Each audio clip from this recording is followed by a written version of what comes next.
Hello everyone. हम पढ़ रहे थे केमिस्ट्री क्लास 9 का chapter number 1 matter in our surroundings के लखमीर सिंह क्वेश्चन आंसर्स, और हमने लास्ट वीडियो में शॉर्ट आंसर्स पूरे कर लिए थे। अब हम इसके सेकंड पार्ट के शॉर्ट आंसर क्वेश्चंस करेंगे, जो मैंने 3 अलग अलग वीडियोस में डिवाइड कर दिए हैं। सो इस वीडियो में हम फर्स्ट पार्ट करेंगे, फिर आगे नेक्स्ट 2 वीडियोज़ में शॉर्ट क्वेश्चन आंसर्स कंप्लीट हो जाएंगे। स्टार्ट करते हैं क्वेश्चन नंबर 24 से। What do you understand by the term latent heat? What are the 2 types of latent heat? तो लेटेंट हीट को हम कैसे डिफाइन करेंगे? वो हीट जो किसी भी सब्सटेंस की स्टेट में चेंज लाने के लिए ज़रूरी होती है without raising its temperature is called latent heat, है ना। वो हीट जो किसी भी सब्सटेंस की फिजिकल स्टेट को सॉलिड टू लिक्विड या लिक्विड टू गैस में कन्वर्ट करने में हेल्प करती है, उसका टेम्परेचर रेज करे बिना, उसे हम कहते हैं लेटेंट हीट। और ये 2 तरीके की होती है। कौन कौन सी? Latent heat of vaporization and latent heat of fusion. So ये हो गई लेटेंट हीट की डेफिनेशन, एंड 2 टाइप्स हो गए उसके। लेटेंट हीट ऑफ फ्यूजन जो सॉलिड से लिक्विड में हेल्प करती है कन्वर्ट करने में, और लेटेंट हीट ऑफ वेपराइजेशन जो लिक्विड से गैस में कन्वर्ट करने में हेल्प करती है। Next answer number 25। Why is heat energy needed to melt a solid? What is this heat energy called? हमें हीट एनर्जी की क्यों ज़रूरत होती है सॉलिड को मेल्ट करने के लिए? तो देखो, हीट एनर्जी जो होती है वो सॉलिड के बीच के जो स्ट्रॉन्ग फोर्स ऑफ अट्रैक्शन है उसको ब्रेक करने में हेल्प करती है।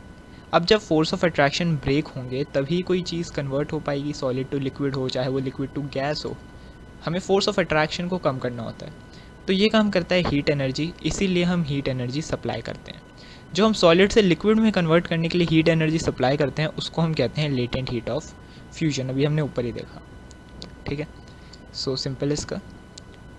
Next, under what conditions heat can be given to a substance without raising its temperature? ऐसी कौन सी कंडीशन है जहाँ पे हम किसी भी सब्सटेंस पे हीट सप्लाई कर सकते हैं और उसका टेम्परेचर नहीं बढ़ेगा? तो ये तब होता है जब वो अपनी फिजिकल स्टेट चेंज कर रहा हो, ठीक है। When a substance is changing its physical state heat can be given to a substance without raising its temperature. Because क्या होता है, जब वो अपनी फिजिकल स्टेट चेंज कर रहा होता है तो जितनी भी हीट हम सप्लाई कर रहे हैं वो उसका टेम्परेचर नहीं बढ़ाती है, वो क्या करती है, वो उसके बीच का जो फोर्स ऑफ अट्रैक्शन है उसको ब्रेक करती है। जो अलग अलग मॉलिक्यूल्स के बीच में जो फोर्स ऑफ अट्रैक्शन है उसको ब्रेक करने में हीट एनर्जी यूज़ हो जाती है, और इसीलिए उसका टेम्परेचर इंक्रीज़ नहीं होता। Next 3 questions. 27। Why does the temperature remain constant during melting of ice even though heat is supplied continuously? मतलब यही ऊपर वाले क्वेश्चन से रिलेटेड है ये चीज़, कि जब हम मेल्ट करते हैं आइस को तो हम हीट सप्लाई करते हैं, लेकिन वो आइस जब वाटर में कन्वर्ट होती है तो टेम्परेचर नहीं बढ़ता, ठीक है। जिस टेम्परेचर पे आइस थी उसी टेम्परेचर पे वाटर रहता है, तो टेम्परेचर कांस्टेंट रहता है, बिकॉज वही ऊपर वाला आंसर, जो हम हीट एनर्जी सप्लाई कर रहे हैं वो सारी यूज़ अप हो जाती है फोर्स ऑफ अट्रैक्शन को ब्रेक करने के लिए आइस के पार्टिकल्स के, और उसे वाटर में कन्वर्ट करने के लिए या मेल्ट करने के लिए, कुछ भी लिख सकते हैं आप। सो जितनी भी हीट एनर्जी हम सप्लाई कर रहे हैं वो यूज़ हो रही है आइस के फोर्सेस ऑफ अट्रैक्शन को कम करने के लिए, ताकि वो वाटर में कन्वर्ट हो जाए। 28। Why does the temperature remain constant during the boiling of water? Same है, ठीक है। क्या होता है, टेम्परेचर कांस्टेंट रहता है बिकॉज जो हम हीट एनर्जी सप्लाई कर रहे हैं, ऊपर वाली वर्डिंग से लिखना, ठीक है। Because the heat energy supplied is used up to break the force of attraction. अब ऊपर हमने लिखा था आइस टू वाटर, यहाँ हम लिख देंगे वाटर टू स्टीम। जितने भी हम हीट सप्लाई कर रहे हैं वो यूज़ हो जाती है फोर्स ऑफ अट्रैक्शन को कम्प्लीटली ब्रेक करने के लिए और उसको स्टीम में कन्वर्ट करने के लिए। 29 question. Explain why ice at 0 degree Celsius is more effective in cooling than water at same temperature? 0 degree Celsius पे आइस ज़्यादा इफेक्टिव होती है किसी भी चीज़ को ठंडा करने के लिए इन कंपैरिजन टू वाटर। क्या रीज़न है? देखो, आइस जो होती है 0 डिग्री सेल्सियस पे वो ज़्यादा इफेक्टिव है। क्यों? क्योंकि उसके पास है एक टेंडेंसी कि वो हीट को अब्जॉर्ब कर सकता है, और वो हीट है latent heat of fusion. Ice at 0 degree Celsius is more effective in cooling as it has the ability to absorb heat, और कौन सी heat? Latent heat of fusion from any substance and hence cools it. देखो, ice क्या करती है, ice की ये tendency होती है वो किसी भी सब्सटेंस से हीट लेके खुद को मेल्ट करने की कोशिश करेगी। तो सिमिलरली अगर हम उस आइस को मान लो किसी कोल्ड ड्रिंक में डाल रहे हैं तो वो क्या करेगी, उस कोल्ड ड्रिंक के अराउंड, मतलब उस कोल्ड ड्रिंक में जितनी भी हीट है वो उसको अब्जॉर्ब करेगी। अब वो अब्जॉर्ब करेगी तो आइस तो मेल्ट हो गई, ठीक है, पर जो कोल्ड ड्रिंक है वो ठंडी हो गई क्योंकि उसकी हीट चली गई। दूसरी तरफ वाटर जो है 0 डिग्री सेल्सियस पे उसके पास ये कोई टेंडेंसी नहीं है, वाटर बना ही वो हीट एब्जॉर्ब करके, तो उसके पास ये टेंडेंसी नहीं है कि वो और हीट एब्जॉर्ब करेगा। तो इसलिए हम वाटर का यूज़ नहीं करते, आइस का यूज़ करते हैं चीज़ों को ठंडा करने के लिए। 30th question, how would you cool a bucket of water, would you cool a bucket of water more quickly by placing it on ice और प्लेसिंग आइस इन इट। एक बाल्टी है पानी की, उसको ठंडा करना है, तो कैसे करोगे? आइस के ऊपर उसे रख दोगे या आइस को उसके अंदर डाल दोगे? तो देखो, समझना इस बात को, अगर आप आइस के ऊपर बकेट को रख रहे हो तो बकेट के जो सिर्फ नीचे वाला पानी है वो डायरेक्ट कांटेक्ट में है आइस के, वो भी डायरेक्ट कांटेक्ट में नहीं है, बेसिकली उसके बीच में बकेट का प्लास्टिक आ रहा है। तो इस केस में क्या होगा, जो आइस है वो हीट लेगी अपने आसपास की सराउंडिंग से और उस बकेट से, जबकि अगर आप आइस को उसके अंदर डालते हो तो पूरी की पूरी आइस जो हीट है वो सिर्फ और सिर्फ वाटर से लेगी। तो आप खुद सोचिए किस में ज़्यादा ठंडा होगा। ऑफ कोर्स जब हम आइस को अंदर डाल रहे हैं, ठीक है। बाहर से तो क्या हो रहा है, बस बाल्टी ठंडी हो रही है, बाल्टी ठंडी होने की वजह से पानी थोड़ा बहुत ठंडा हो जाएगा, बाकी तो आसपास की सिर्फ एयर ठंडी हो रही है, एयर से हीट ले रही है आइस और थोड़ी बहुत बकेट से ले रही है। पर जब हम आइस को अंदर डाल रहे हैं तो वो सिर्फ वाटर, डायरेक्टली वाटर से हीट ले रही है, ठीक है। तो यही इसका आंसर है।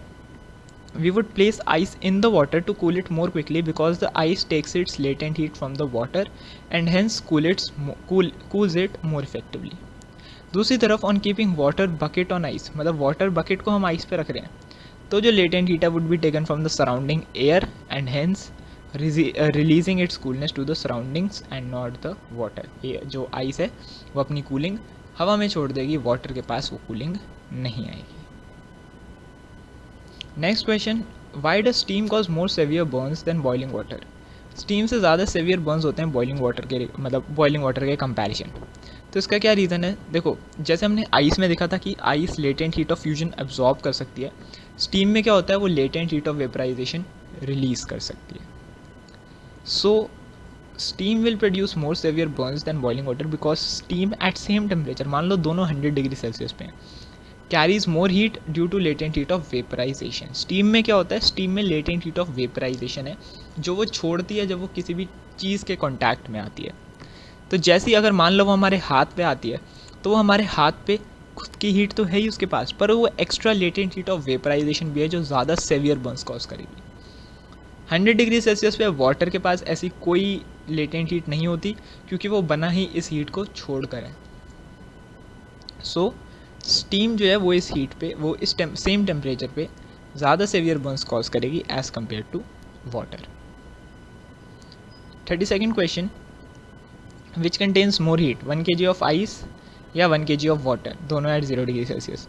अब यहाँ पे ध्यान देना, विच कंटेन्स मोर हीट, इसमें ये नहीं पूछा कि कौन सा ज़्यादा जल्दी ठंडा करेगा, क्योंकि हमने जो पीछे क्वेश्चंस पढ़े थे उसमें था कि कौन ठंडा करेगा, आइस एट 0 डिग्री या वाटर एट 0 डिग्री, पर यहाँ पे किस में ज़्यादा हीट है। तो हीट किस में ज़्यादा, 1 kg ऑफ वाटर में। तो यहाँ पे कंफ्यूज मत होना, 1 kg of water at 0 degree Celsius has more heat than ice. It is because ice at the temperature absorbs latent heat of fusion to convert into water. क्योंकि देखो, ice को heat absorb करनी पड़ेगी water में convert होने के लिए, पर वाटर जो है वो कम्प्लीटली वाटर ही है, मतलब उसको कोई एक्स्ट्रा हीट की ज़रूरत नहीं है। सो ऑफकोर्स किस में ज़्यादा हीट है, वाटर में, क्योंकि आइस को तो एब्जॉर्ब करनी है वाटर में कन्वर्ट होने के लिए। So water has more heat, ठीक है। ये रिवर्स हो गया बस, हमसे पहले पूछा जाता था 1 kg ice at 0 degree Celsius और 1 kg water at 0 degree Celsius में कौन ज़्यादा जल्दी ठंडा करेगा, तो उसमें तो हम आइस लिखते हैं, पर किस में ज़्यादा हीट है, ये उल्टा हो गया, इसमें हम वाटर के बारे में लिखेंगे कि वाटर के पास ज़्यादा हीट है। इसी के साथ हमने शॉर्ट क्वेश्चन आंसर्स का फर्स्ट पार्ट कंप्लीट कर लिया है। नेक्स्ट वीडियो में हम इसका सेकेंड पार्ट स्टार्ट करें।